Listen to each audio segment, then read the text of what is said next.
रक्षा मंत्रालय ने घोषित किया बोनस। सेना, वायुसेना और नौसेना के कर्मियों को मिलेगा 40 दिनों का वेतन।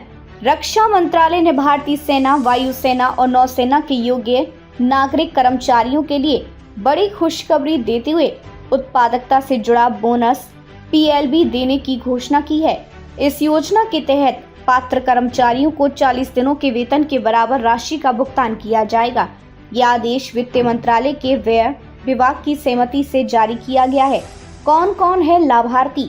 इस योजना का लाभ भारतीय सेना, वायुसेना और नौसेना के सभी ग्रुप B अराजपत्रित और ग्रुप C अराजपत्रित कर्मचारियों को मिलेगा। साथ ही कैजुअल मजदूरों को भी इस योजना का लाभ दिया जाएगा। हालांकि उनकी बोनस राशि अलग तरीके से तय की जाएगी।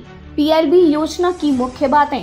योग्यता: यह बोनस उन्हीं कर्मचारियों को दिया जाएगा जो वित्तीय वर्ष 2023 से 2024 के दौरान PLB योजना के तहत योग्य है।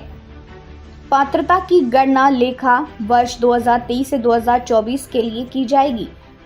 वेतन की गणना सीमा: बोनस का अधिकतम भुगतान 7,000 रुपए की सीमा के अनुसार किया जाएगा। कैजुअल मजदूरों को 1,200 रुपए प्रति माह की अनुमानित मजदूरी के आधार पर बोनस मिलेगा। यदि उनकी वास्तविक मजदूरी 1,200 रुपए से कम है तो भुगतान उनकी वास्तविक मजदूरी पर आधारित होगा। वित्तीय व्यय: यह पूरा खर्चा वित्तीय वर्ष 2024 से 2025 के स्वीकृत बजट अनुदान से किया जाएगा। इसमें किसी अतिरिक्त वित्तीय बोझ की आवश्यकता नहीं होगी। शर्तें: योजना के नियम और शर्तें पहले जैसी ही रहेंगी। किसी भी तरह के बदलाव की संभावना नहीं है। सेना, आयुध कोर और अन्य औद्योगिक कर्मचारियों के लिए लाभ: सेना, आयुध कोर और अन्य औद्योगिक कर्मचारियों को भी इस योजना के तहत शामिल किया गया है। उनके लिए भी 40 दिनों के वेतन के बराबर बोनस का प्रावधान किया गया है। भारतीय वायुसेना के औद्योगिक नागरिक कर्मचारियों के लिए भी यह बोनस राष्ट्रपति की मंजूरी के बाद घोषित किया गया है। भारतीय नौसेना: इसी तरह नौसेना के कर्मचारियों को भी यह लाभ मिलेगा। यह आदेश वेतन और भत्ते डेबिट खातों के तहत लागू होगा।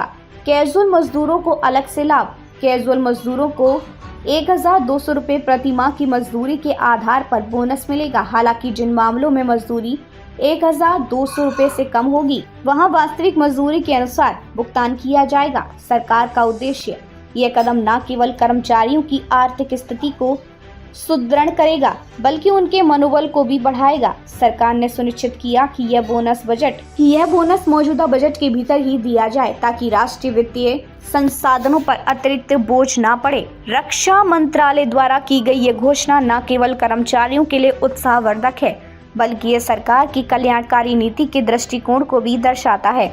यह कदम उन कर्मचारियों के लिए एक सकारात्मक संदेश है जो देश की सुरक्षा और सशस्त्र बलों के सुचारू संचालन में महत्वपूर्ण भूमिका निभाते हैं।